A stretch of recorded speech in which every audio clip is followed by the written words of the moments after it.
How about them tops, son? All day, SEC boys. SEC, they supposed to be SEC. Crazy all day, baby. You're listening to the Red Out Podcast.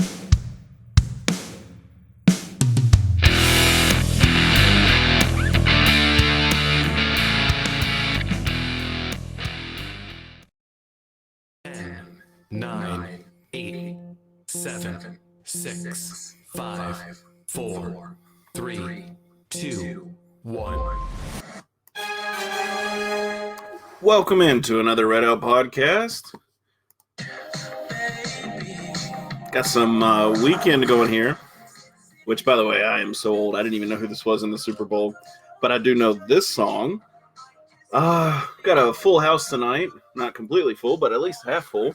We're going to have Jared on. We'll have Alex and Jake from last time. Looks like Jake's coming in.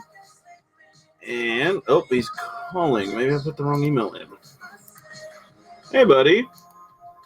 Hey, did I do it wrong? Do what? How's it going, Jake? Join in right? Everything good?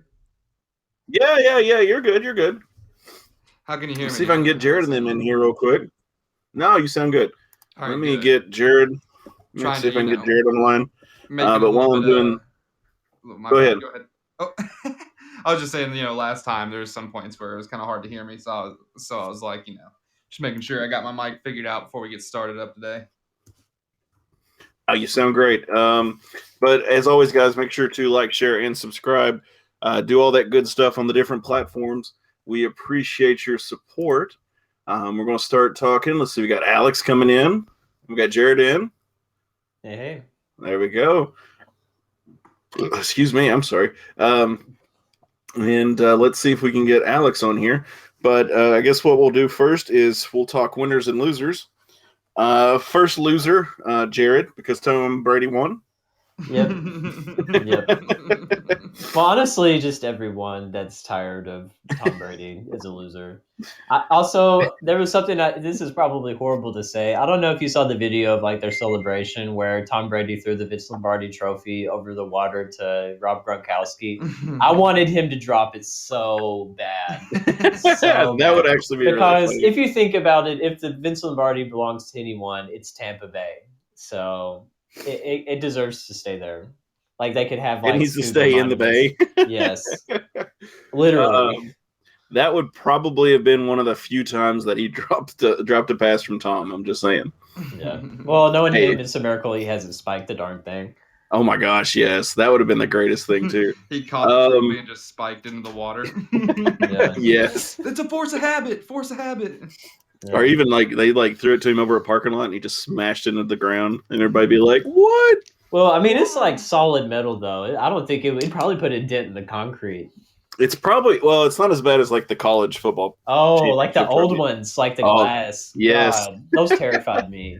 Oh my gosh! Every time somebody was holding it, I'm like, "Oh, please drop it! Please drop it!" Didn't someone break one of their trophies during the celebration this year? I think so. I've heard that before. I think it was some Texas school, maybe. It would surprise me. Texas would do. I also think it was a Stanley Cup too, because they've had a habit of just weird things happening to the trophy. Every single year, the team picks everyone has a chance to take the cup for a day. Some take them back to their homeland, some just take it to the most random, weirdest places, and some just leave it at home just to make a huge beer funnel out of the whole entire day. Okay, so before we start, I'll let you guys do your losers or winners or whatever. Did you all see the kind of goof up where the guy forgot what bonus round it was in whatever game they were playing? It was basketball, but he thinks there's 2 free throws and it was only 1. Oh, no. So the dude. Okay, so you got Team A is shooting the free throw, missed it. Team B grabs it and passes it to the ref, and the ref just turned, and it just went out of bounds. And they were like, other teams they maintained. It was like, what? What's going on? And it's you didn't realize that it was a live ball, and it was oh my gosh! I saw that the other day, and I was like, oh. I mean, that sounds like what happened when we played Alabama with the whole goaltending thing that wasn't put on the scoreboard. Like the Bama people had no clue. Like if they may have been paying attention, they might have had a chance to end up winning. But I think that it was kind of solidified at that point. I mean, it would have gone into free throws and we probably still would have won. But man, that's still so crazy. I hear you, man. It was just so funny. I saw that. I actually had to buy a song because I found a Weeknd song that I actually knew. But anyway, I digress. Jared, do you have any winners or losers? Well, I mean, obviously, loser is me as well as most of America because we have to suffer Tom Brady being the Super Bowl champion for like the 15th time. But winners, I mean, still the city of Tampa Bay. I do love Tampa Bay. It's really pretty in the surrounding areas like Indian Rocks Beach. That's an amazing vacation place if you ever get the chance. Like the ocean, I love being able to see the sunset into the ocean. It's pretty cool. And it's not as many people as like Panama City or Orange Beach in Alabama and stuff like that. So, I mean, I'm happy for Tampa. I just wish I could enjoy it more for them, but I can't. Like I was watching the Super Bowl and seeing how Mahomes was doing bad, which that's another loser is just Mahomes because I mean, as a Miami Dolphins fan, I've seen a quarterback run around and get sacked as much as that, so that wasn't unusual. But for the Chiefs, that was bad. They're going to have to get some offensive linemen, or else they could be in serious trouble.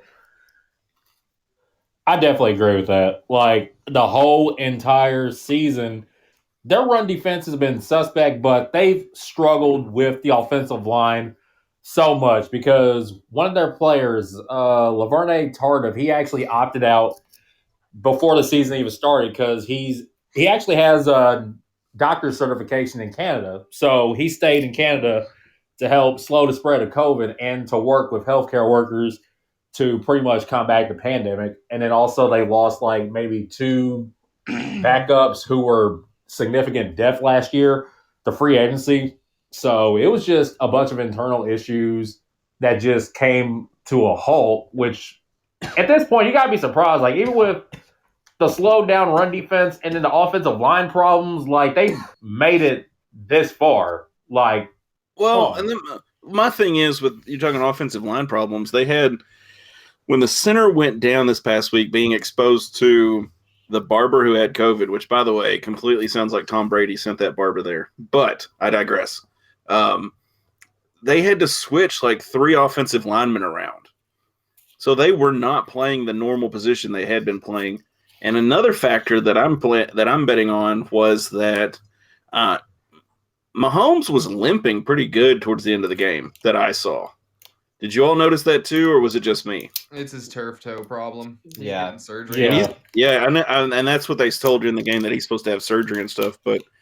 And the other thing, and you, of course, Alex said it, but I had heard on ESPN too as well that about the offensive lineman that's a doctor. Like, who ever heard of that? You know, I was like, I'm used to like pro players going to be analysts and car salesmen, not be, well, my other job is offensive lineman for the Chiefs. You know, I'm a doctor in Canada. I was like, what? I mean, I respect that a lot, though. That Yeah, he that's actually amazing. stepped away from the game and went to go help out and saw that need. And like all of his teammates said the same thing. Like they were happy that with what he was doing. Like none of them said that they wish he came back. So I mean, I respect that. yes. Yeah, I completely agree. That's amazing to me. And I mean, my thing is too, is let's say if he had switched it, if he'd have played football, who said we would have been, he could have gotten COVID already, or he could have done anything else. But how many people has he helped right now by stepping away and being the unselfish person that he is? I mean, I'm amazed. I mean, that's truly amazing. I don't even know if I could do the same thing in his shoes. But Alex, do you have anyone? Yes, my winners would have to be Last Chance U fans. Apparently, they're doing a spinoff and switching the transition to basketball, which is really going to be exciting. Netflix just announced that sometime on March 10th that they're going to chronicle the 2019-2020 series of this junior college hoops program that's in California. So I guess the plus is it's actually in California rather than Mississippi, Kansas, And the losers would have to be just the whole entire region because once again we're combating snowgetting. Like Ice ghetto, dude. ice getting. It is terrible. It is so terrible. Like I keep trying to keep the flashbacks of the 2009 ice storm out of my head, but just from what I've been seeing and like all the calls I've been getting from my hometown, just because the system hit far west Kentucky first, and then it's supposed to make its way through Bowling Green. Like there's a second round because the surrounding areas have got a little bit of ice, but nothing compared to what they're calling for tonight. Now, see, in the E-Town area, they're supposed to get from what, and it's changed. Like yesterday, they were calling for like 3/10 or 3/4 of an inch, and you're from 2/10 to 3/4 of an inch, and I'm like, good gosh, that's a lot of ice. Now they've scaled back to like the most we're going to get is like 6/10 of an inch, so 0.6. It's still if the podcast stops all of a sudden, that's what happened. My electricity went out. So, we will adapt and overcome and try and figure something out, or we'll just have to do it another night. Or finish the show up another night. But it's crazy, dude. Luckily I was home all day with the baby, so I haven't had to be out in it. But this stuff's kind of crazy. Mm-hmm. Jake, what do you got, buddy? Winners. So for my winners, video game fans of Blizzard games like Overwatch and Hearthstone and the biggest one. Yeah, World of Warcraft is what I was about to say.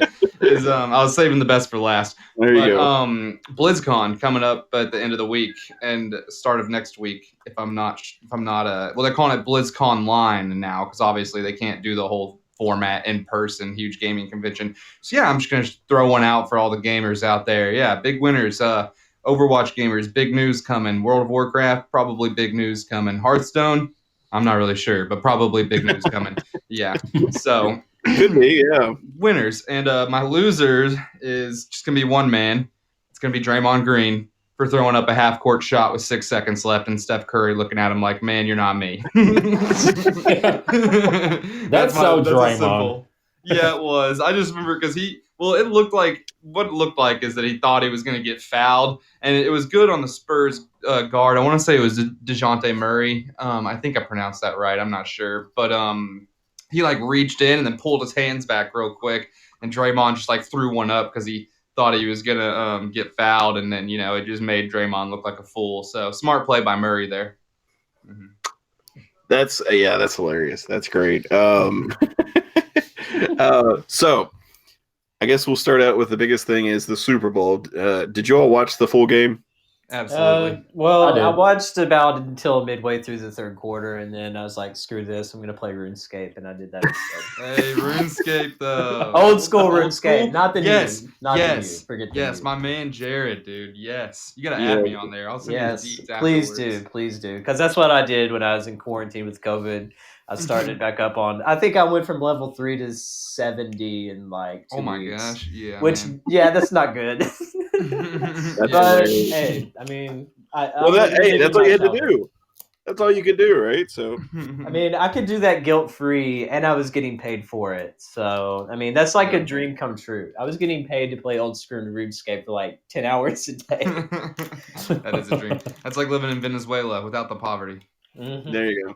Oh, yeah. Funny. Well, let me say something about that, just to clear it up what I said. For a long time, with Venezuela, with their economy crashing and all that, for a long time, people would go and make more money than doctors in their country in Venezuela by getting on RuneScape and selling dragon bones for just a bunch of dragon bones. They'd slay dragons all day on the game, pick them up, and dragon bones are really, really big for prayer on that game. So a lot of people use them. It's a huge market for them in game. But they would take the coins they made in game and they would sell them in real life and make more money than doctors in their country. And a lot of people in Venezuela supported their family by playing old school RuneScape.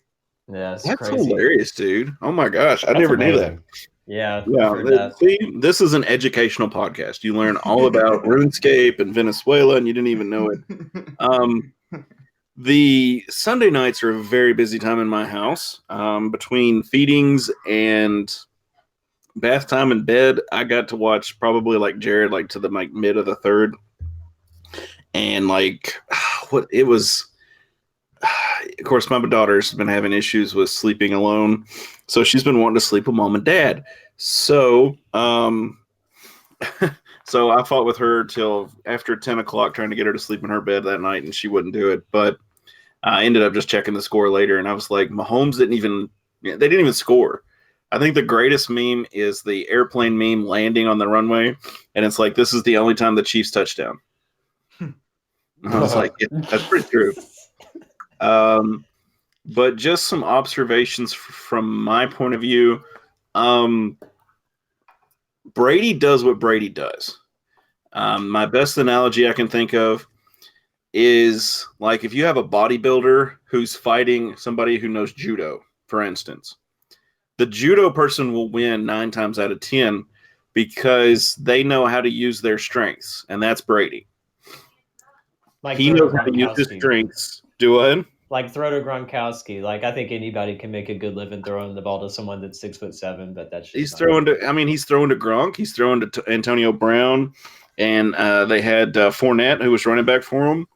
I mean, when you've got those things working for you offensively, and for instance, the Chiefs couldn't get anything really offensively to take off, it's hard to lose.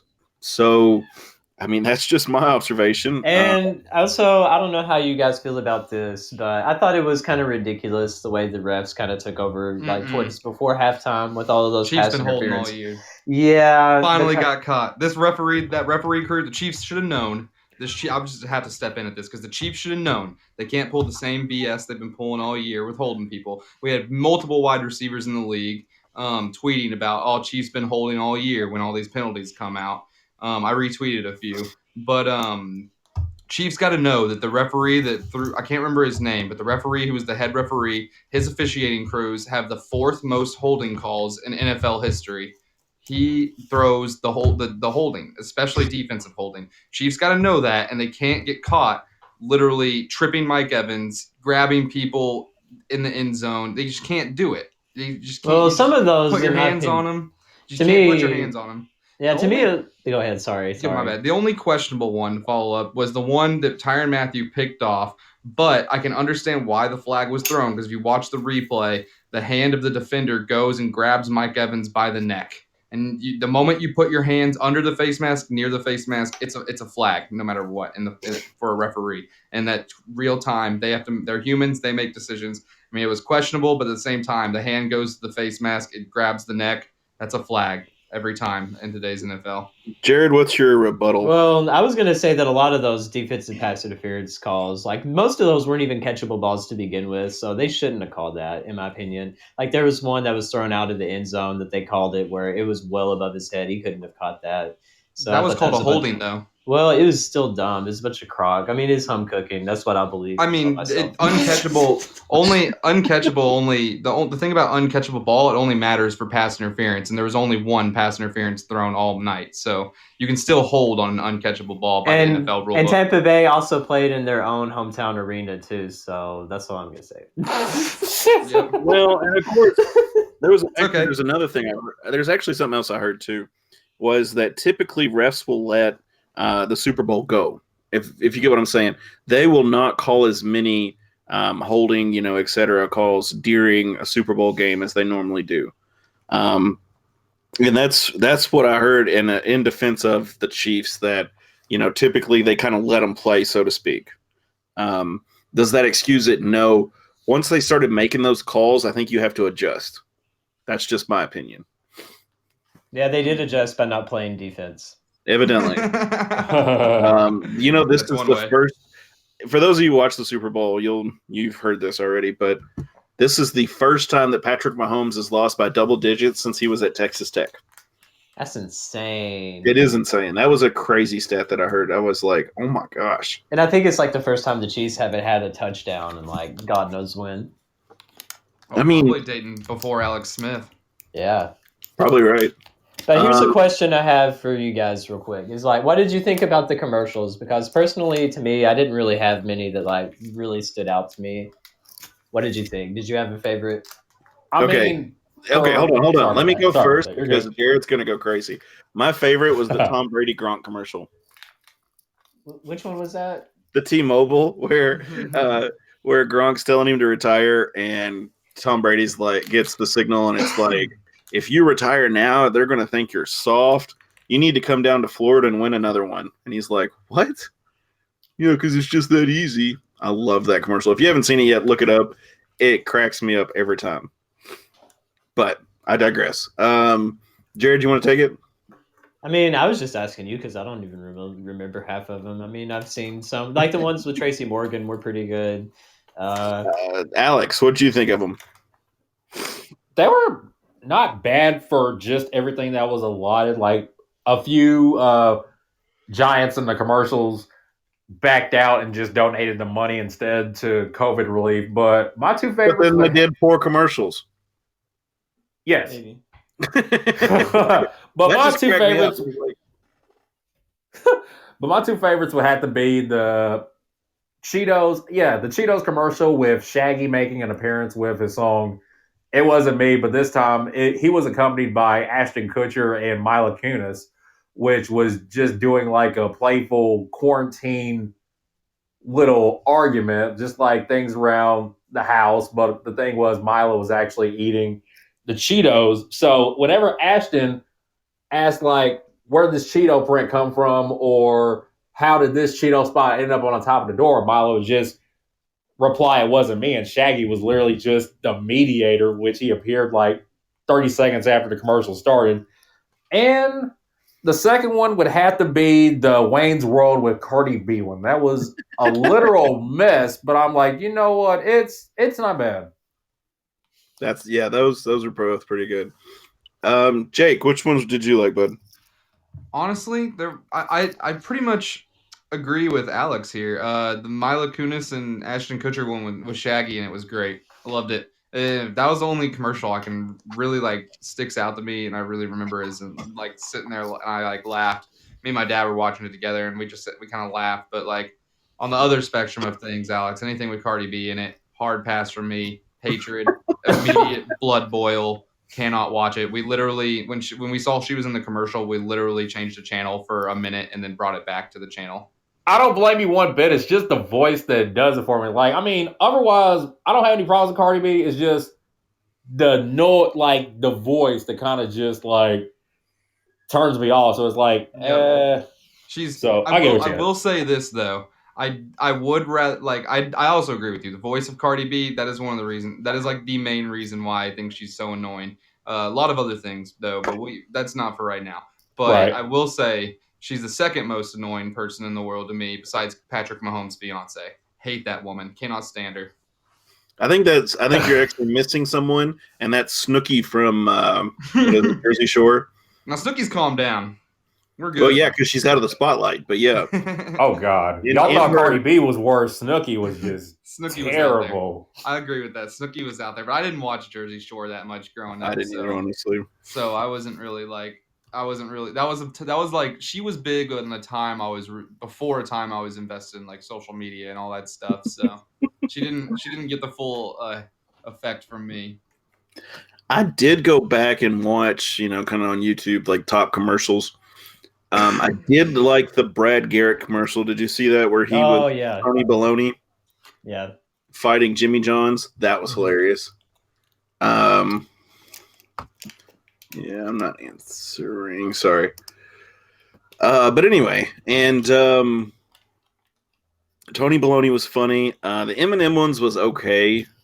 And I did think it was funny that Budweiser said they were going to donate the money to COVID, and then they still had like 3 or 4 little commercials. I was like, I appreciate that, but whatever. Yeah, it was included with the bundle where it was just Michelob, Bud Light, and like a lot of other beer brands that kind of just did like a mini commercial together.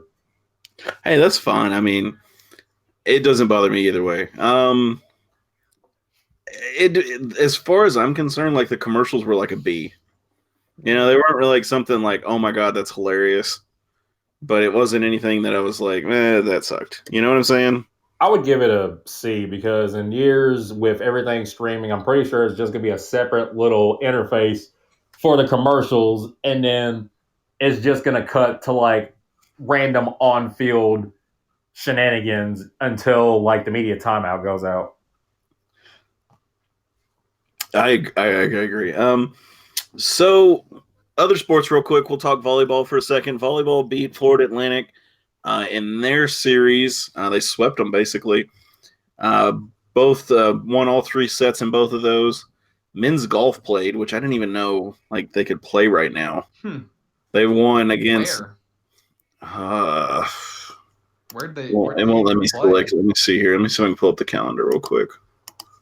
I'm just really curious. I just had to ask where. Like... No, you're good. Let me see if I can pull it up real quick. That was on the 8th. That was at Clarksville, Tennessee. Austin P. Yeah. Dual match at Clarksville, Tennessee. They lost 2.5 to 4.5. I don't even know what that means. Like, it's golf. I thought they'd be like, they lost by like 3 strokes or something, you know? Not. Yeah. I don't see golf unless it's mini golf. I don't either. Mini golf. Yeah, I'll take mini golf any day over that. And then, of course, track had their invitational, the Jaguar Invitational in Birmingham, which makes sense. It's in Birmingham. Women's basketball played. We'll talk about them here in just a second. Soccer played at North Alabama, and tennis was at Northern Kentucky Highland Heights, and they lost 1-4. So there's all the other sports. Women's Lady Tops, they actually got to play FAU, which is amazing. They split. Spoiler alert. 71-64 on February 5th. Looks like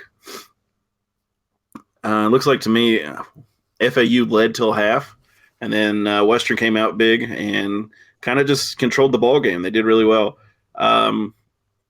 Elda Galway was not our leading scorer for once. Miss Haywood was. Yeah, she's pretty good too. Yeah, I mean, that's great. I mean, you got, like I said a few weeks ago, you got to have multiple players on the team that can take over when somebody's injured or somebody's, got more pressure on them. Western was shot about 36% during this game, 33 from three-point land, had 24 turnovers, which you cannot do.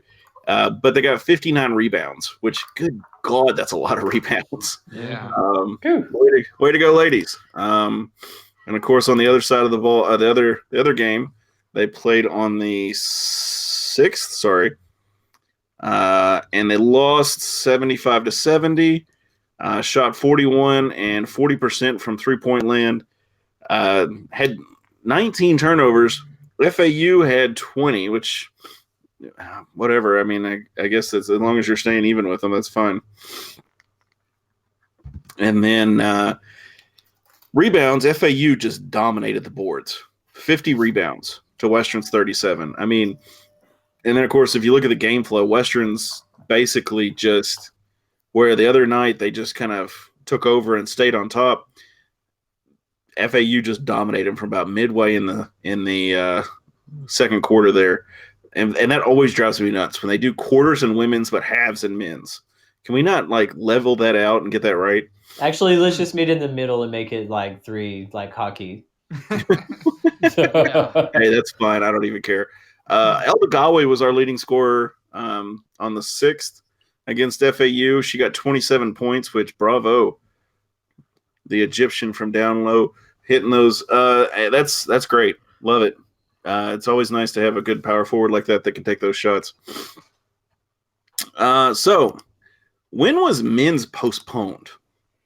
Well, when did that come down the line? Well, it all started against the week before Old Dominion, and they weren't able to do anything, and we were like, well, this sucks or whatever. And then we were going to play FAU, and then they had COVID issues, and we were like, oh, well, I mean, we'll just postpone it, and it'll be okay. And then they moved it back to that Sunday and Monday, and then someone within the program with Western tested positive, so we weren't able to do FAU.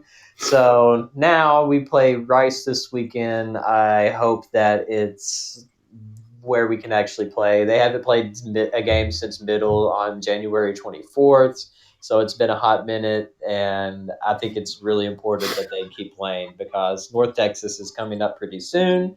We still need to make sure we're taking care of business in the East if we want to have a chance at getting the title, well, conference title.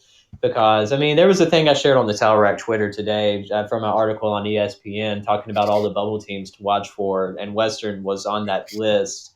And they were talking about the losses to Charlotte and Louisiana Tech, how that kind of killed the net rating, which I hate to begin with. The net is just completely not useful, in my opinion. But I agree. I mean, I still think it's conference championship or bust in order to get in the tournament, unless we win out and lose the conference title game. That's the only way I think we can get an actual at-large bid. So, I mean, we need to play. I mean, at least we didn't take any losses. It was just like nothing happening. We're still 13-4 overall, 6-2 Conference USA record. That's pretty good. I mean, I'll take that, but we need to still actually play basketball, which I've missed. Yeah. Yes. So are we having a conference tournament this year, or is it? I thought it was gonna be like a championship game. Yeah, I think it's just going to be East versus West, like football. Yeah, that's what I thought. So we do. It's really important then to take care of business down the stretch here. Really. I'm hoping that Louisiana Tech can sweep UAB this weekend. That would be huge. So here's my question. I'll just throw it out there to the group. What happens if the rest of the season just gets postponed? Rice, North Texas, FIU, and then we get to March Madness, and they're like, hey, Conference USA, who you sending? Who are we getting? Do they get North Texas or do they get us? Jared, what do you think? Well, technically, UAB is above North Texas this year. They technically have the best overall record and conference record right now. So, I mean, if you go record-wise, you would have to go UAB. But if you go talent-wise, you would have to go with us because, I mean, our non-conference schedule is like, I mean, we beat a team that's probably going to end up being a 1 or 2 seed in the NCAA tournament this year. So that's something you have to take into consideration. I mean, we've definitely got the wins. I think the wins is what's going to get us there. If somebody at the NCAA's intern just looks at the Conference USA and goes, best record, yep, UAB's got it, then I think we get screwed. Because, I mean, that's what everyone has been doing for these bracketology things, except for the people that actually, like, pay attention to college basketball. Mm-hmm. They've like, there's been some that would have us as one of the 12 seeds for a play-in game, and UAB would be the other representative. I've seen that a lot, but some of them just have UAB as representative as like a 13 seed, which, I mean, if we get in, we're at least going to be a 12. We're not going to be a 13 seed. They love putting those potential upset players as 12 seeds, so Yes. I can definitely see us going in right there. I mean, that's how we got Drake in 2008 is Ty Rogers shot, I think. So, I mean, that was a 5-12. I mean, I think it was either last year or the year before. I think I picked just about every 12 team to upset a 5, and I think like 3 out of the 4 did. So that's always a big upset for betting and stuff. Mm-hmm. Excuse me. Okay, Alex, what do you think? I feel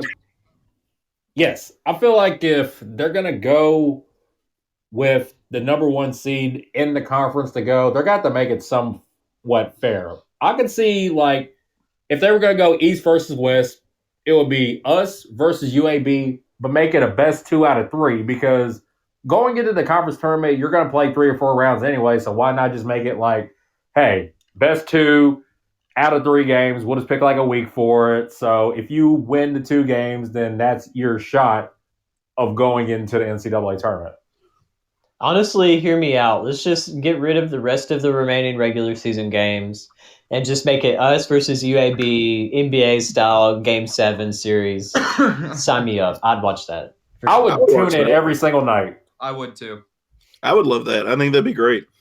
Will it happen? Yeah, probably not. But I'm sure like 4 of them would be postponed and we'd be down to a 3-game series. But honestly, I feel like they would need to do it for all the mid-majors. Like, it would just make sense. Like, that's probably what they're going to do for this COVID season anyways, just for the mid-majors.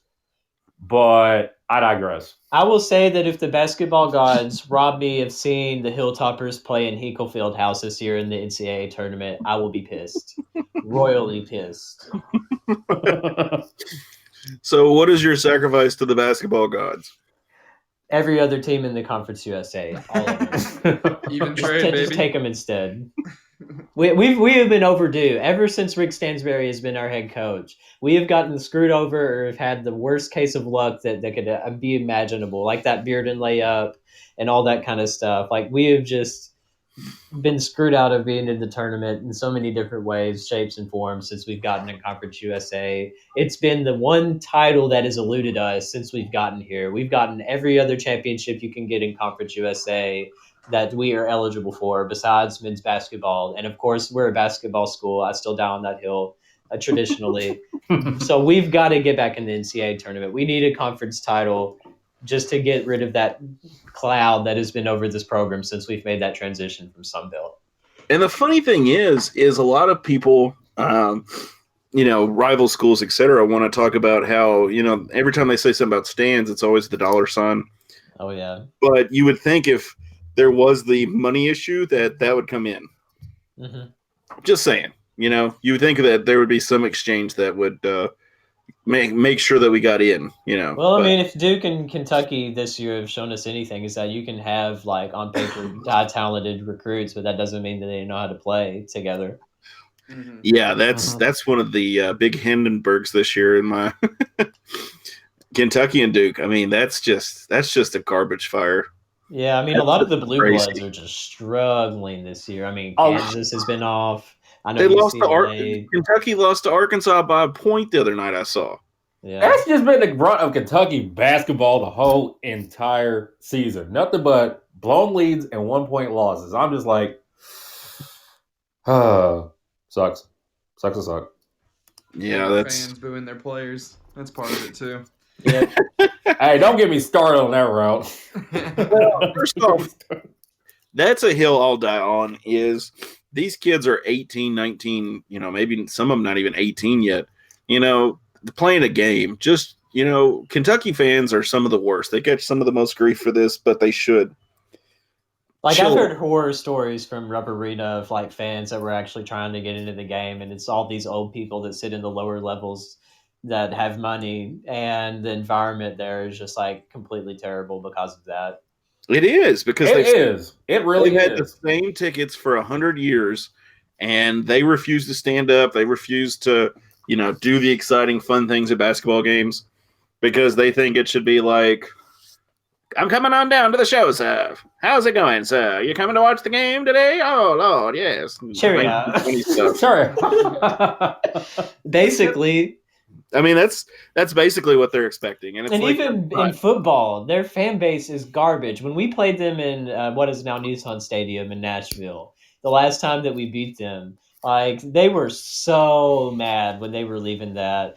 Like, I don't know why they went to a football game anyways, because, I mean, it's a basketball program, but, I mean, it was so funny. They travel pretty well regardless, which is the most – they're like the Steelers fans of college basketball. Like, no matter where you go, they're always going to travel, always. No one likes them. Yeah. I mean, first off, I think Duke fans are probably worse for people not liking. Well, the bandwagon Duke fans, yes. But, I mean, the ones like the UNC fans. Oh God! Oh, he just said they were like the Steelers fans, so I just assumed he meant no one liked them. No, you're right. You're right. But I think Kentucky basketball is the most bandwagon team, though. It's like it really Alabama is. football. I mean, yes, I agree with that. It's amazing how so many people in this area that I know that like Alabama football and probably like whatever team LeBron James is playing for right now, so the Lakers. And all these bandwagon teams. Also, I did some statistical research myself. I looked at the Tampa Bay Buccaneers Twitter account before the Super Bowl kickoff and after to see how many followers they would gain as the game progressed and as they won the Super Bowl. And they gained a solid like 30,000 followers over the course of the Super Bowl. So there's all your new bandwagon fans right there. If I was smart, I would have changed the Red Out podcast Twitter to Tampa Bay. Also, see, the bandwagon fans are evolving too, because I saw a Twitter account the other day of someone that was a Buccaneers fan in football and a Nets fan in basketball. And I'm like, there is no way in hell you were a fan of either of those teams 5 years ago. Not a single chance. Hell, he probably can't even name like the last 3 players that got drafted because most people that forgot about the Buccaneers, like before Brady and Gronk, this is a roster that's assembled of guys that haven't even been in the playoffs. Like, this is like the highest they've been in years. They've always finished like bottom or at least third place in the NFC South. And now same with the Nets too, because I mean, who would know the last time the Nets went to the NBA Finals? Which I do because Courtney Lee. Well, I think he was either the year before or after. I think he was maybe when he was on the Magic. See, I mean, no one really knows the Nets. No one. knows. They forgot when the Nets was in New Jersey when they had Jason Kidd, Tom McCullough, players like that. Like when they played against the Lakers in the finals, that was like back in 2002. Yeah. So it's been a hot minute, but yeah, I mean, it just shows. I hate bandwagon people. Yeah, and that's the thing too. Is if you're a Western fan, you're definitely not a bandwagon person. Well, I mean, Western fans are fair weather fans, not bandwagon fans. Fair weather, yes, but not bandwagon. Right. Because I mean, I don't know. Could you imagine us having bandwagon fans? What that would look like? Like if we were to have some crazy success, like an NCAA tournament, make it to like the Elite Eight or something, and then you see all these people jumping onto the Hilltopper bandwagon. And they're like walking in the stadium and they're like taking off their UK stuff. No, it's like that. No, it's like the meme of Homer Simpson going into the bush and like reemerging wearing something else. It would be that exactly. It's like one of those coffee pastas. Like I've been a dedicated Hilltopper fan since 2021. Yeah, exactly. Since I've been a fan for 3 days.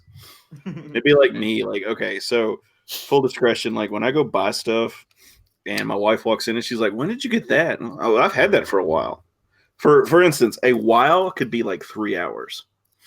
That's a while, okay? Just so you will know. So yeah, they could be Western fans for a while, just saying. But anyway, so yeah, bandwagon fans are the worst. And I think that's one thing, like when I was a kid, my family are Cowboys fans, and I was like, I want to find something for me. I don't want to, I want to find a team that I can actually cheer for. And I fell in love with the Packers, like in the later part of 2007 or 8. And that's just been my team ever since, just because, I think it's tradition. It's probably one of the hardest places to play towards the end of the year. And, it's a team that you can actually buy stock in and be a % owner. And I always loved that idea. Yeah, that's cool. Those are really cool projects. Like the CFL has a couple of teams that are exactly with the same format. It's more fan oriented. Like the stock up there is crazy compared to the Packers, which the Packers have always revolutionized the fan share, which is a great idea. I feel like majority of the sports teams need to do that. I think the Premier League and a bunch of soccer teams do the same exact format. But I think that's awesome to be able to do that, and to have fans that can say, "Hey, I own 1/10 of 1,000% of the team," or something. It may not even be a big percentage, but at least they can still say, "Hey, I'm an owner of the Packers." I can put that certificate on the wall. Anyway, so. I'm going to go ahead and say it. The kids would call me a boomer. I had no idea who Weeknd was. Oh my god! I did. I was like, my wife's like, who's doing the halftime show? And I was like, we know who he is. Yeah. And then he comes out, and I was like, who is that guy? So I had to start looking it up. I was like, oh crap. Of course, I was like, yeah. I was like, it's Weeknd, and she's like, who? It's The Weeknd. The Weeknd. Whatever. Whenever he first, in Devin's defense, whenever he first got big, there was like memes, and there was kind of some seriousness in those memes. They were like, so is The Weeknd one person or a group? You're right. That's what I thought too. I was like, okay, so is it a group? What's going on with this? And then, it's Friday, of course, Saturday, I got educated by a coworker who was like, yeah, apparently he's like, my son's telling me that he's one of the most downloadable, blah, blah, blah. And I was like, whatever you say, buddy. I've never heard of this guy. But I have actually heard of one song. I'm going to try and back it up here just a couple seconds. And this is for educational purposes for me. I do know this song. Yeah, that's the one everybody knows. Exactly. So, Yeah, that is a good fun. That's a good song. yes, that's a good song. Yes. And that's one of those that I was like, oh, I know that song. Yeah. But the worst part for me in the Super Bowl is you get like 6 songs but you only get like a minute of each. Yeah. And I was like, oh wait, I don't remember. And of course, I've got a daughter who's a year old, and she decides to scream and play and do whatever, which is fine. But at the same time, it's like I can't hear what he's singing. I can just read the words, and that doesn't help me at all. But yeah. So Alex, you're gonna educate me on the Weeknd. Let's hear about it, buddy. Yes, Lesson by Alex. Okay, just a little bit backstory to Weeknd. It's actually a guy. He's 30 now. His name is, and I'm a huge fan of his, so just be prepared. His name is Abel Tesfaye. He is 30 years old he's 31 now. I think his birthday just passed, or it's this month or something like that. I don't know. I don't keep up with dates very well. But he's originally Facebook friends. He's originally from Toronto, Ontario, Canada, and he got his big break when he was discovered by Drake because he was very instrumental in Drake's Take Care album back in 2011. He wrote majority of the songs there, but also he was focusing, Crew Love. Yes, I got Jacob to back me up on here. So in the duration to where Take Care was popular, it was the number one album pretty much streaming everywhere. The Weeknd kind of broke off on his own, XO Collective, which that's for y'all to look up. Like some of these stats, not stats, some of these facts I'm going to say over it's kind of PG-13, so I'm not going to delve into that. But he broke out and changed the mixtape game with this project called House of Balloons, which it was a collective of songs that he recorded right around the time when he was homeless, like actually scrunging around to get to the studio, to like when he started to build some buzz around Toronto. That's when Drake picked him up. That got released. Another tape called Thursday was released like 6 months after that. That also got some success. And then Echoes of Silence, which is the third one of the trilogy series, got released. And then pretty much like before his first like debut major league album back in 2013, him and his team just re-released all 3 of the mixtapes and called it Trilogy and made like some new music. So it was kind of like Michael Jackson Thriller-esque. But to compare his style, I mean, his creativity is up there with like the David Bowies, the Princes, but his vocal range is like Michael Jackson. Like one of the songs, Dirty Diana, a Michael Jackson original song, he did a cover of that song for Trilogy. It's amazing. Anyone who is familiar with Michael Jackson's music just needs to check out Dirty Diana. I'm gonna have to listen to a bunch of his stuff when I'm doing the post production on this tonight for the podcast. But of course, I actually did download that Blinding Lights song, so I may actually look into some more of his music. I am a fan of music. I enjoy a lot of different stuff, and I think that's kind of funny and weird, and it's part of, I think, working in the business I work in is I get forced into a lot of different music that I'm not used to. Funny story, funny aside real quick. I actually had a family come in, and this girl's like, my nephew, brother-in-law, somebody's going to bring the CD with the music on it. I said, okay, that's fine. Dude brings the songs in with like 10 or 15 minutes before the service. So I put the CD in, put it in, and of course it auto-generates these songs. And it's like, Shake That Ass, Giving Money to My Hoes. And I was like, what? A funeral? Yeah, I was like, wait a minute. I was like, this can't be right. There's no way this is right.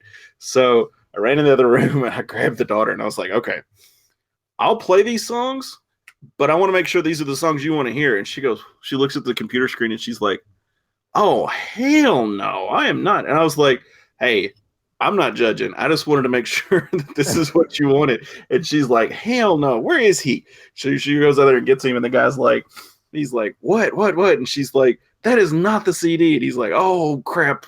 Let me go out to the car and get it. But I was like, He's apparently he had like switched the CDs that he was listening to, and the one that he was supposed to bring in for the service. I was like, oh my gosh, okay. So yeah, there's my funny. That would have been a disaster. Oh my goodness. That'd have been horrible. Man, I don't know. Devin, here's a question for you. I don't know, like, how often do you have like live music at a funeral? Because I did have a friend a couple weeks ago. His grandma passed away, and like he actually had me be a part of the service for that, which I was really honored to do that. Like we did Amazing Grace. Him and his wife sang it. He played guitar, and I did like my resonator and did the melody. But how often do you get like live music at a funeral now? Right now we have people do a lot of vocal stuff. But as far as like bringing in stuff and playing, we'll have people play piano sometimes, but in a typical year, we would probably have a live musician maybe like 3 times. Really? Yeah, and to actually like bring a guitar, like an electric guitar or something like that in, is probably like maybe once every 2 years. Yeah, Because this is not like as much prevalent.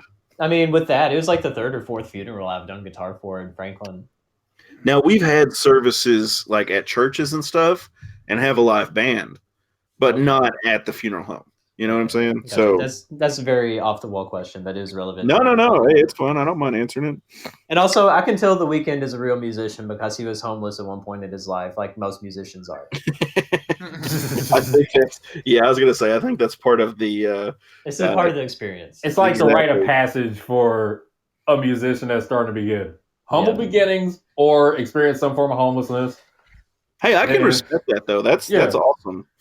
Which, believe it or not, like fun fact, in the performance, which I was so juiced about this, Jacob, I hope you saw the same thing. He did a nod to House of Balloons, which was a song off House of Balloons before it transitioned into Blinding Lights. Like it just, I almost started crying. Though. It was I thought it was kind of subtle though that he did that, because I didn't even know that he did that until someone pointed it out on Twitter, and I saw it on Twitter. Literally.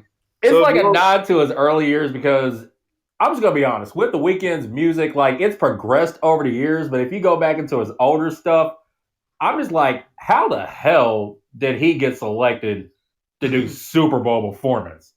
I understand, because his recent music's that hard-hitting pop music that everybody loves, and like, what's it called? Like you said, he's transitioned from baby making music to pop music, so...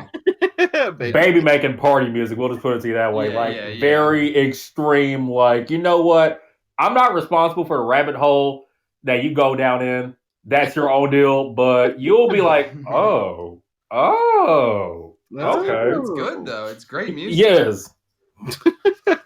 I used to listen to his songs before, like back when I was in like 8th grade or like freshman year of high school. I used to listen to his music like before football games. Everybody be like, "Yo, you getting hyped?" I'm like, "Yeah." I'm just sitting there listening to The Weeknd. I'm like, "Yeah, guys, I'm ready." That was just a period in my time when I was like a sophomore or junior, like just the undergrad years in college, which if it wasn't for something fun like a party or just driving, it was something like over a breakup or just one of those things. Yeah, that's so funny though. Yeah, Jake's over here getting ready for a football game going, yeah, that's right. What are you singing? Nothing, just getting pumped. Nothing. Yeah, I listen to like Gone, that song Gone. I'd always listen to him with him and Drake. That was it, right off Trilogy. And yes, I didn't even know, because at that time I wasn't aware of like all the different mixtapes. I just had downloaded Trilogy off of Apple Music, and I was just listening to like Gone and hold on, let me pull up that. I haven't downloaded the track list in so long, but like, oh my gosh, in the morning. Love The Morning. Like, that is so amazing. good. Yeah, there's so many good songs from those albums that just I would listen to. Like, I got it right now. Yeah, High for This, What You Need, The Morning. What You Need. Oh my goodness. Oh, my favorite one off Trilogy, The Party and the After Party, and The Zone. The Zone was great too. Bro, I gotta buy you a beer or take you out to lunch or something. Like, oh my goodness, like. Too. Yes, here's my list. 28, which is amazing. Save Your Tears. It's off his recent album. It's kind of like I love follow up. Tears. I love it. Yes. Dirty Diana, Losers, The Birds 1 and 2. Like 2 is a masterpiece. Here Comes the Sun, Lonely Star, Heaven or Las Vegas, one of his first ones when he was with a collective called The Noise. It was kind of like just a typical like random EP from like someone trying to break in the industry, just very popish, whatnot. Material Girl is a good song. Mm-hmm. Okay, so let me cut you short here. Yeah, that's enough. Looks like Western is going to be playing. Shoot, let me pull up their schedule real quick. Sorry about that. For those of you who have not listened to The Weeknd, we're hoping to get Weeknd as a sponsor for the show. So if you know him, just reach out. We'd be glad to play his music during the show.